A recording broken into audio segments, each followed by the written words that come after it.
Hello everyone, how's everyone doing today? I know I'm in an awkward position, but it's only because I'm about to take you around through some plants that I feel may be beginner friendly. Um, Only because I've been doing this already. Well, I've been a plant mom for a while. I just started collecting way more plants in just different genuses a year ago. So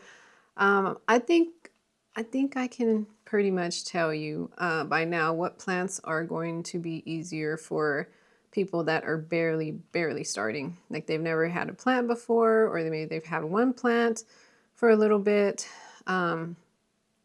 which is generally a pothos. So usually that's what everyone starts off with, right? So we know that a pothos is a pretty easy going plant to have in your collection. Hello everyone, so I am back with a voiceover. So I will be doing a voiceover for the rest of this video. So let's talk about some plants that are beginner friendly.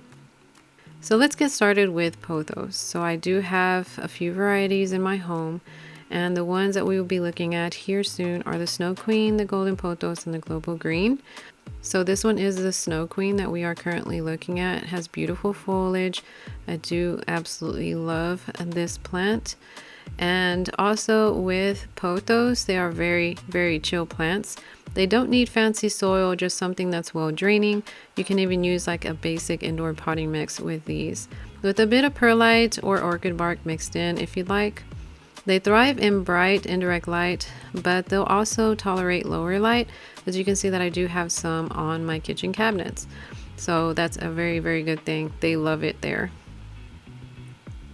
I do water my plants when the pot feels kind of light or when the top couple inches of soil are dry, and they always bounce back even if I do forget, because it does happen sometimes, so they are super forgiving. I haven't had any pest issues except for the golden pothos, and that is a me issue because I did go out into my gardens and came back in and got close to that plant, and yeah, I ended up giving it scale, but I did get rid of it, so we're all good. But always just keep an eye out for fungus gnats and spider mites as well, especially if the soil stays too wet.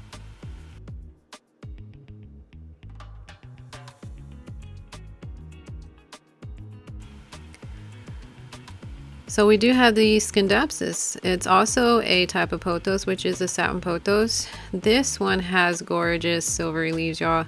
Love the Scindapsus, they're beautiful. I also have a silver lady, as you will see later in the video.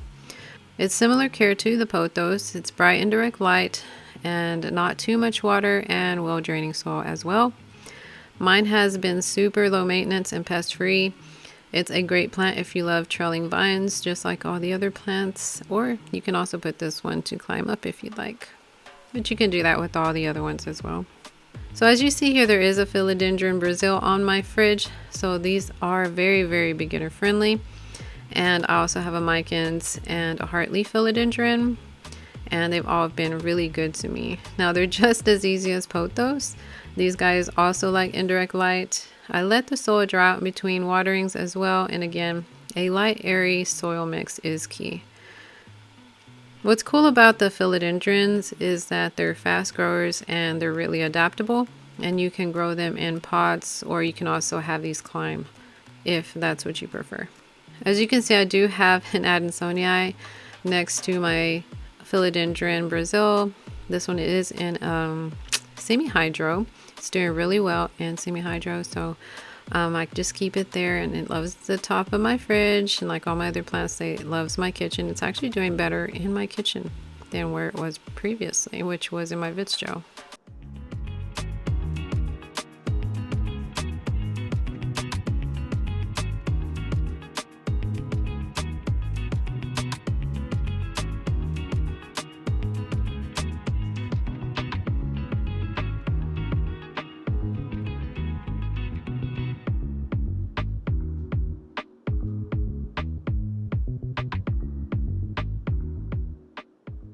Okay, so now we have the other monsteras.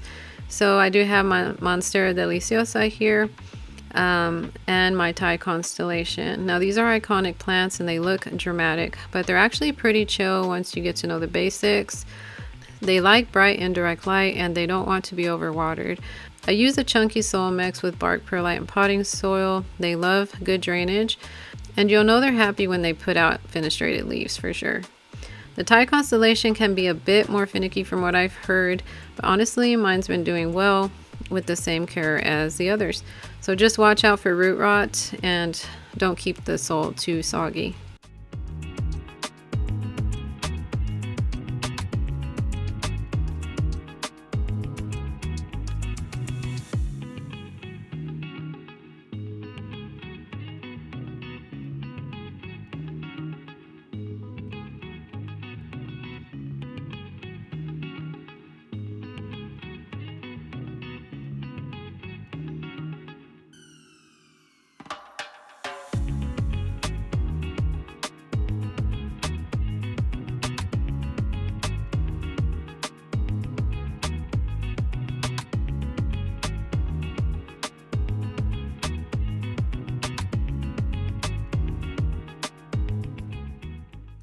Okay, so now you can see that I do have my micans here, my beautiful philodendron micans that we were talking about before.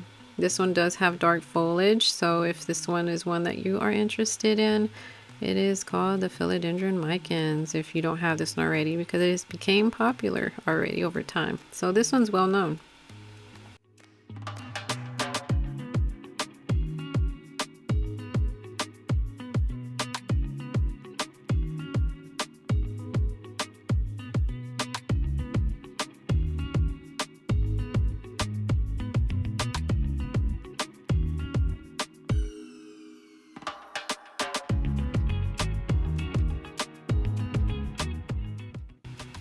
So the next plant we do have are syngoniums. Now this one is my milk confetti syngonium, and it's a very underrated beginner plant in my opinion. They're super pretty and just really easy to take care of. They tolerate lower light, but they'll grow faster in more vibrant, brighter spots. Let the soil dry out in between waterings and they're pretty much good to go. But I love the foliage of my milk confetti, the little pink splashes. It caught my eye from the beginning and I couldn't wait to see it grow.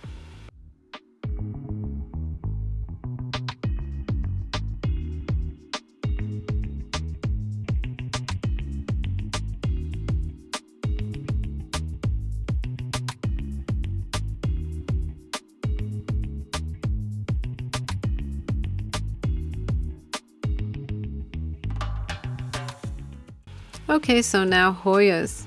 Now Hoyas are these waxy trailing plants that are totally for beginners, I believe, in my opinion. Now they do like to dry out between waterings, so think more of a succulent style care.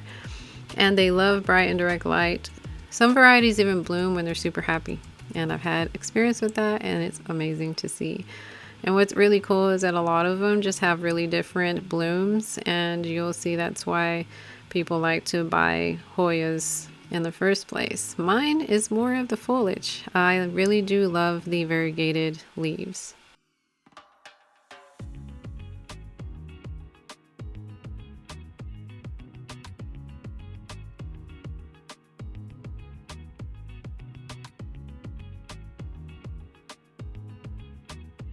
Okay, another thing for Hoyas is that with the pests that I've had, I've actually had some mealybugs on some of them. I know some are more prone to pests, but they are very, in my opinion, easy to grow, and just let them dry out between waterings as I said before, and you'll be good to go with those. So just be careful with the pests. I would say to use a mixture of neem oil, horticultural soap, or just I think some people use like Dawn, just a little bit, like maybe a few drops, and then a little bit of alcohol. I would spray them like every 2 weeks or so just to prevent pests on them, because that is a good prevention method.